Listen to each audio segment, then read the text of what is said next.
empezar esta sesión con una pregunta de historia de la Iglesia.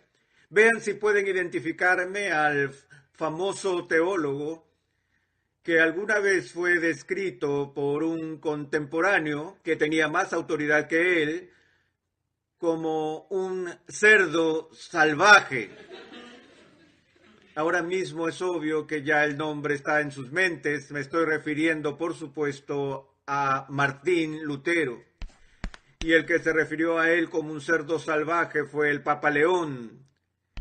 En la bula papal con la que se excomulgó a Lutero, el nombre de la bula era Exsurge Domine, la cual se tomó de las primeras líneas de la siguiente declaración papal que fue enviada desde el Vaticano, y el texto empieza con lo siguiente: levántense, oh señores, defiendan su causa, pues, como continúa el Papa diciendo, hay un jabalí suelto que anda en la viña. Según la leyenda, el Papa León tenía mucho que decir de Lutero después que éste publicara sus 95 tesis, las que habían creado tanto revuelo por toda Alemania, tal controversia que se extendió por Europa y que llegó al Vaticano en Roma. Cuando Leo se dio cuenta, él dijo: ¡ah! Es un alemán borracho. Va a cambiar de opinión cuando esté sobrio.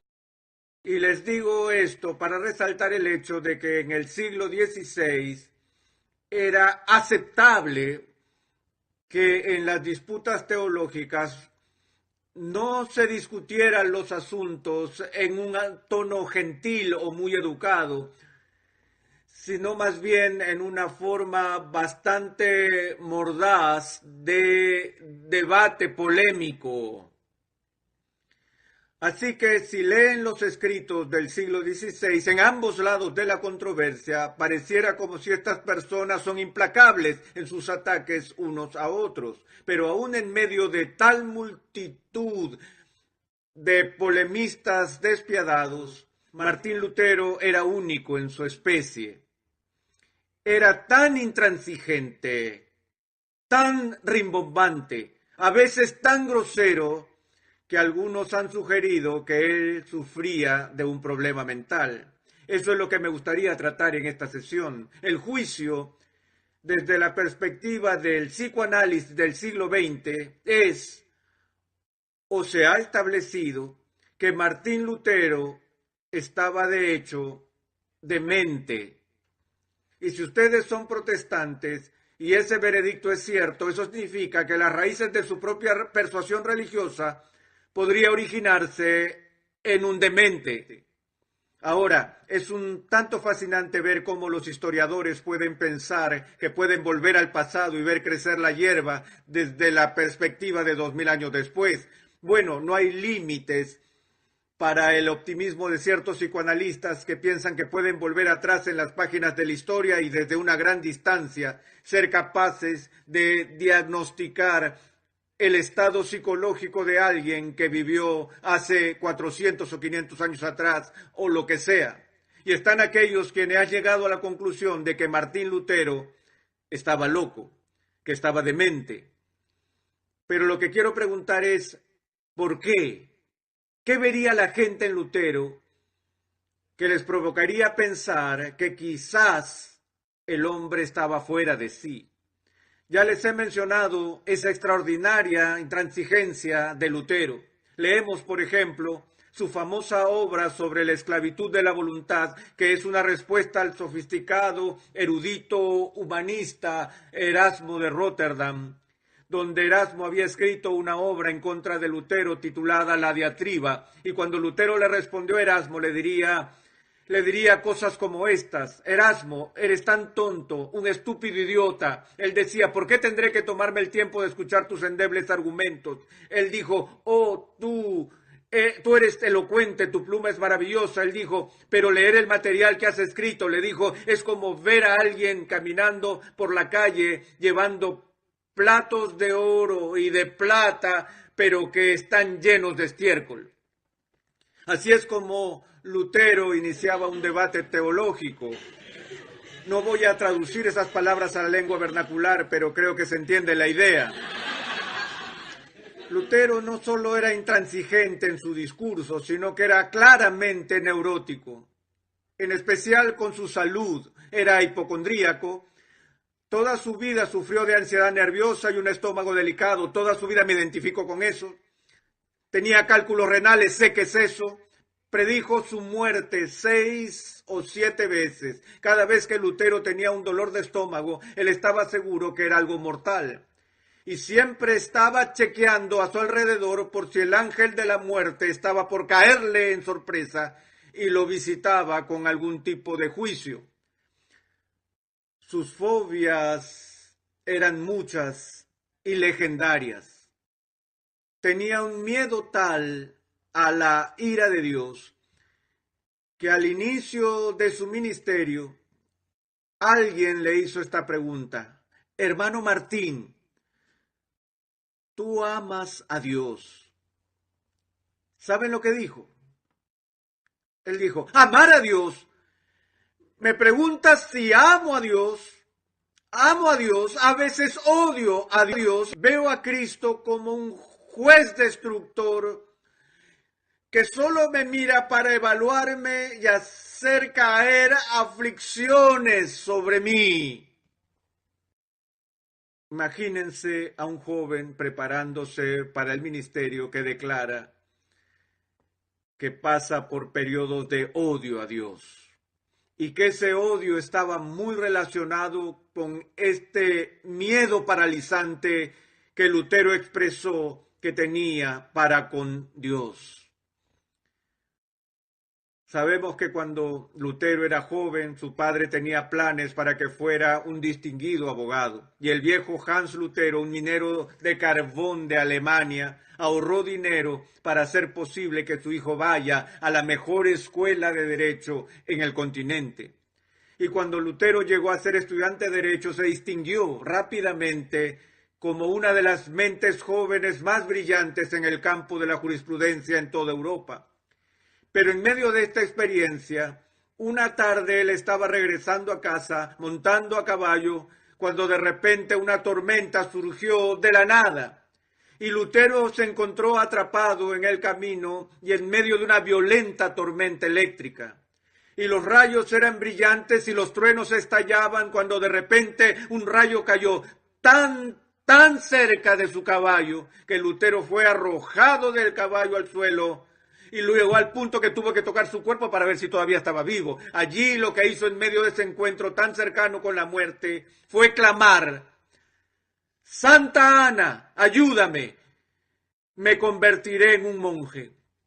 Él tomó esta experiencia dramática como un presagio divino en su vida y como un llamado al ministerio. Así que, para total decepción de su padre, Lutero abandonó la escuela de derecho y se incorporó a un monasterio donde empezó su entrenamiento para ser un sacerdote. Ahora, no hay muchas personas que tengan ese tipo de reacción luego de un encuentro cercano con un rayo. Recuerdo hace unos años atrás que en un torneo de golf en Chicago, 3 destacados miembros del Tour Profesional de Golf resultaron heridos por el impacto de un rayo cercano, incluyendo a Lee Trevino. Todos sobrevivieron a esta difícil experiencia y poco después Trevino apareció en un programa de entrevistas, un show donde el anfitrión le dijo: señor Trevino, ¿qué ha aprendido de la experiencia de casi morir por el impacto de un rayo? Y Trevino sonrió y dijo: aprendí que cuando el Todopoderoso quiere ocupar mi turno, es mejor cederle mi lugar. Y Trevino siguió diciendo: también he aprendido a tomar precauciones cada vez que esté cerca de una tormenta eléctrica. El anfitrión dijo: ¿y qué es lo que haría? Dijo: si veo un rayo, inmediatamente saco mi palo, hierro uno y camino por el campo sosteniéndolo en el aire. Y él dijo: ¿por qué tendría que alzar un palo en el aire? ¿Es como un pararrayos? No. Es que ni siquiera Dios podría darle ese palo. Trevino respondió a su experiencia cercana con la muerte con una jocosidad típica y muy ligera. En cambio, Lutero fue movido a cambiar toda su vida, entrar en el monasterio y a renunciar a su carrera. Y todo esto no por amor a Dios, sino por una preocupación fóbica por la ira de Dios.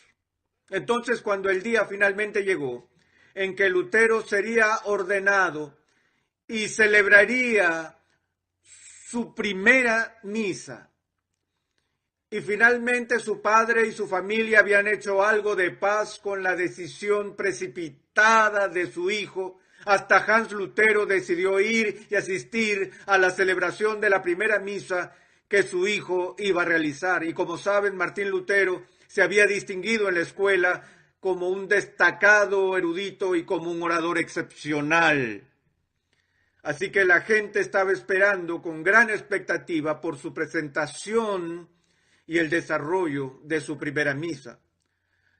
Ahora deben entender esto, que en la Iglesia romana, en la celebración de la misa, la creencia de la Iglesia romana es que en medio de esta observación, un milagro divino, sobrenatural e inmediato se lleva a cabo.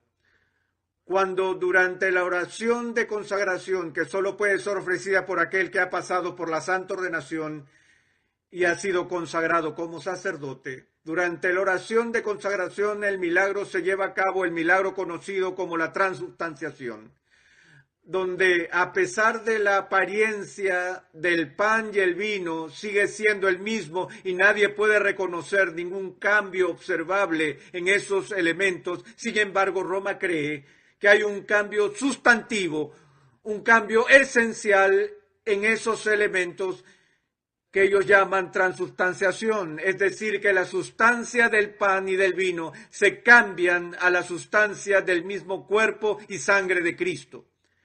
Aunque los accidentes, es decir, las cualidades externas perceptibles del pan y el vino siguen siendo las mismas. Este es el milagro, y Lutero se había preparado en su entrenamiento para este momento en que se iba a hacer esa oración sobre los elementos y el misterio divino se llevaría a cabo, de manera que después que la consagración ocurriera, en las manos del hijo de un minero ya no serían pan ni tampoco vino, no los elementos comunes de la tierra, sino nada menos que el santo cuerpo y la sangre de Jesucristo.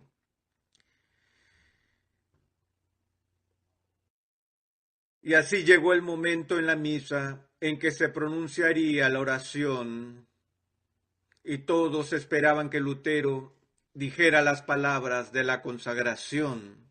Y llegó al punto de la misa y este hombre que era tan arrogante, sumamente capaz para hablar en público, se acercó a ese momento y de repente quedó paralizado. Comenzó a temblar, su boca abierta, sus labios moviéndose, pero no salieron palabras. Es como si la gente sentada en la congregación tratara de sacarle las palabras de su boca y su padre escondió la cara de vergüenza al ver que su hijo no podía, ni siquiera podía realizar la simple celebración de la misa que él había aprendido de memoria 1 y 1000 veces. Todo el mundo pensó que simplemente se olvidó las líneas. Él no se olvidó las líneas.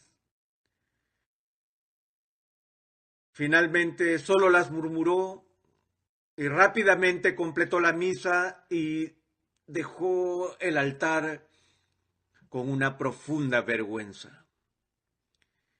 Pero explicó más tarde que no fue un lapsus mental, sino que comenzó a vislumbrar la idea de que este hombre, un ser humano pecador, se atrevería a tener la audacia de tener en sus manos sucias el precioso cuerpo y sangre de Cristo. Y Lutero estaba tan sobrecogido con su indignidad que quedó paralizado en ese momento. Hay otras historias acerca de Lutero que indican el carácter extraordinario de su comportamiento. Recordemos que después que la Reforma había empezado y surgió una disputa entre los calvinistas y los luteranos acerca de la celebración de la Cena del Señor, y había todo el deseo para alcanzar un acuerdo entre estas dos grandes fuerzas del protestantismo, y se encontraron en un muy importante simposio donde discutieron sus diferencias. Lutero insistió en la presencia corporal del cuerpo de Cristo en la celebración de la Cena del Señor, y él simplemente apretó el puño y comenzó a golpear la mesa una y otra vez. Hoc est corpus meum, hoc est corpus meum, como Nikita Khrushchev lo hizo en las Naciones Unidas hace décadas cuando tomó su zapato y comenzó a golpear la mesa para llamar la atención. Lutero no debatiría, él no discutiría, solo siguió diciendo una y otra vez: este es mi cuerpo.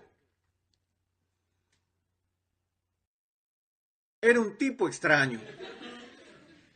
Dicen que quizás lo que más indicaría su demencia es el aparente compromiso con la megalomanía. ¿De qué otra manera se explicaría que alguien esté dispuesto a desafiar cada estructura de autoridad mundial y quedarse completamente solo, siendo un sacerdote joven, contra toda la autoridad de la Iglesia, contra el Papa, contra el Consejo de Iglesias, en contra de los mejores teólogos de la tierra? Bueno, él pasó a través de todos esos debates en Leipzig. Tuvo un debate con Martin Eck, él debatió con el cardenal Cayetano, fue y se metió en problemas con el Papa, y ahora finalmente toda la discusión llega a su clímax cuando Lutero es invitado a la dieta imperial de Worms. Y en Worms, Lutero fue llevado a juicio y se le pedirá que se retracte de sus escritos. Y sería juzgado no solo ante las autoridades eclesiásticas, sino también ante las autoridades seculares. Y se le concedió un salvoconducto para llegar a esta ocasión trascendental para su juicio. Y antes de llegar allí, de manera típica, le preguntan: bueno, ¿qué vas a decir cuando llegues a Worms? Y dijo esto, él dijo: anteriormente solía hablar del Papa como el vicario de Cristo, pero ahora voy a decir que el Papa es el adversario de Cristo, el vicario de Satanás. Es decir, este es el tipo de declaraciones que él hacía. Nada de tacto, nada de diplomacia. El mundo estaba viendo cuando se preparaba el escenario para la dieta imperial de Worms, y Lutero entró en la sala, y Hollywood lo hubiera presentado de esta manera: que Lutero entró en la sala del juicio y él se quedó allí solo, como en el centro de atención de la galería. La multitud, los príncipes de la iglesia, los príncipes del estado, lo miraron desde sus asientos altos, y el inquisidor se levantó y leyó los cargos y señaló los libros que estaban en la mesa junto a Lutero, y le dijeron: Martín Lutero, te retractarás de estos escritos. Y la versión de Hollywood es esta: que Lutero miró a la galería y vio a los representantes del emperador del Sacro Imperio Romano, y vio a los príncipes de Alemania, y miró a los obispos y a los representantes de la curia en Roma, y dijo: a menos que sea convencido con la Sagrada Escritura o con razón evidente, no voy a retractarme, pues mi conciencia está cautiva por la palabra de Dios, y actuar en contra de la conciencia no es ni es justo ni seguro. Aquí estoy, que Dios me ayude, no puedo hacer otra cosa. ¡Blum! Y así se inició la reforma. Así no fue como pasó. En ese momento de la historia de la iglesia, cuando se le hizo la pregunta a Martín Lutero, ¿vas a retractarte? ¿Saben lo que dijo?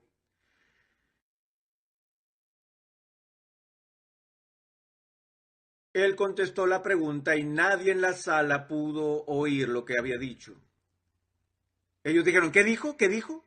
Habla, Lutero. ¿Qué es lo que dijiste? ¿Vas a retractarte de estos escritos? Y él miró a las autoridades y dijo: puedo tener 24 horas para pensarlo.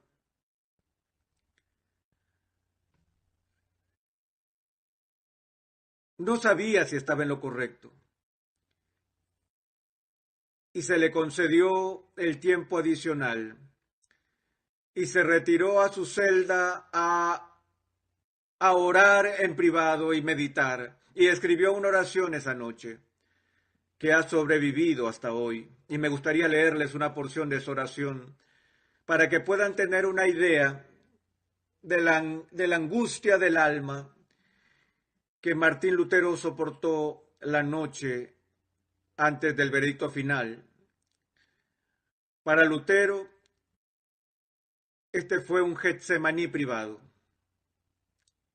Y oró así: oh Dios, todopoderoso Dios y eterno, cuán espantoso es el mundo.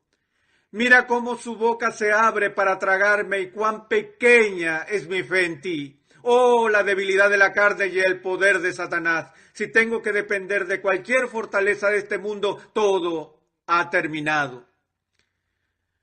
Las campanas han sonado, la sentencia ha sido promulgada. Oh Dios, oh tú, Dios mío, ayúdame contra toda la sabiduría de este mundo. Hazlo, te lo suplico. Tú deberías hacer esto con tu gran poder. Porque la labor no es mía, sino tuya. Yo no tengo nada que hacer, no tengo nada por lo cual contender con estos grandes hombres del mundo. Yo gustosamente pasaría mis días en felicidad y paz, pero la causa es tuya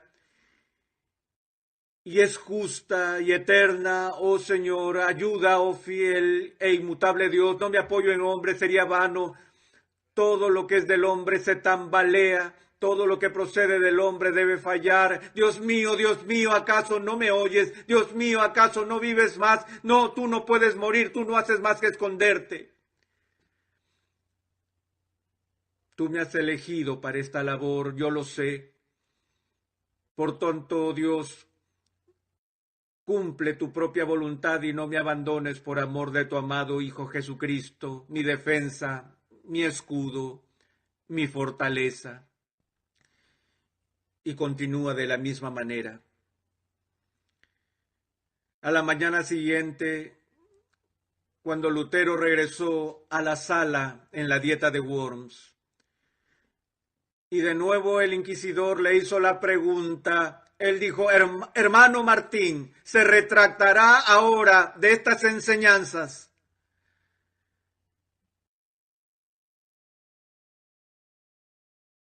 Y de nuevo Lutero dudó por un momento, y él dijo: a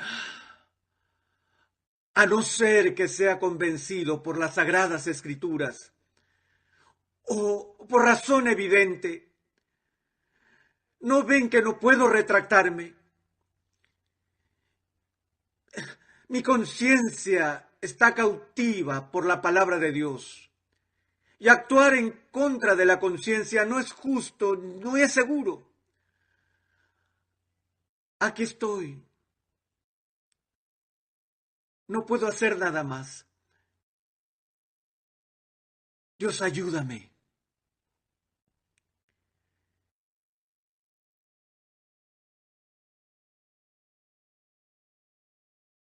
Megalomanía,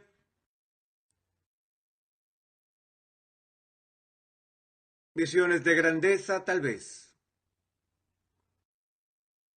Otro punto.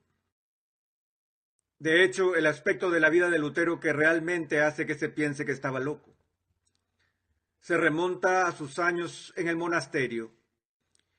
Era la ocupación y la práctica de cada sacerdote joven en el monasterio cumplir la orden y la regla del monasterio de ir a confesarse a diario con su padre confesor. Y como una cuestión de rutina, los otros hermanos entraban en el confesionario y decían: Padre, he pecado. Y escuché mi confesión. Él decía: bueno, ¿qué hiciste? Bueno, anoche después de apagar las luces usé una vela y leí unos 3 capítulos adicionales de los Salmos cuando no debía. O ayer por la tarde codicié la pierna de pollo del hermano Emanuel durante el almuerzo. ¿En cuántos problemas puedes meterte en un monasterio? Estos chicos iban a confesarse y el confesor les decía: diga tantas Ave Marías y haga estas penitencias, y los enviaba de vuelta a sus labores como monjes. Y entonces Lutero venía al confesionario, él diría: Padre, perdóname porque he pecado. Han pasado 24 horas desde mi última confesión. Y él comenzaría a recitar los pecados que había cometido en las últimas 24 horas. Y eso le tomaría no 5 minutos, ni 10 minutos, ni media hora o una hora, sino que había días tras días donde Lutero podía pasar en el confesionario recitando sus pecados del día anterior, y le podía tomar 2 horas, o 3 horas, o 4 horas. Hasta el punto de volver locos a sus superiores en el monasterio. Y ellos se quejaron con él. Ellos dijeron: hermano Martín, deja esta preocupación por pecadillos. Si vas a confesar algo, que sea por un verdadero pecado. Pero todo lo que Lutero hacía eran esas cosas pequeñas que más bien empezó a verse como que le gustó el holgazanear. Ellos dijeron: ¿qué es esto? ¿Te gusta pasar el tiempo en el confesionario ni no quieres hacer las tareas que se te asignan? Pero su confesor entendió que en Lutero no había otra cosa, sino que era honesto con eso. Y Lutero reveló más tarde que salía del confesionario después de 3 o 4 maratónicas horas, y él oiría las palabras del sacerdote: tus pecados te son perdonados, y él sentía tranquilidad y alegría mientras regresaba a su celda, hasta que de repente se acordaba de un pecado que había cometido que se le olvidó confesar. Y todo el gozo y la paz se esfumaba. Eso es una locura, sí. En términos psiquiátricos modernos entendemos que se tienen mecanismos de defensa internos y normales para defenderse de las propias aflicciones culposas.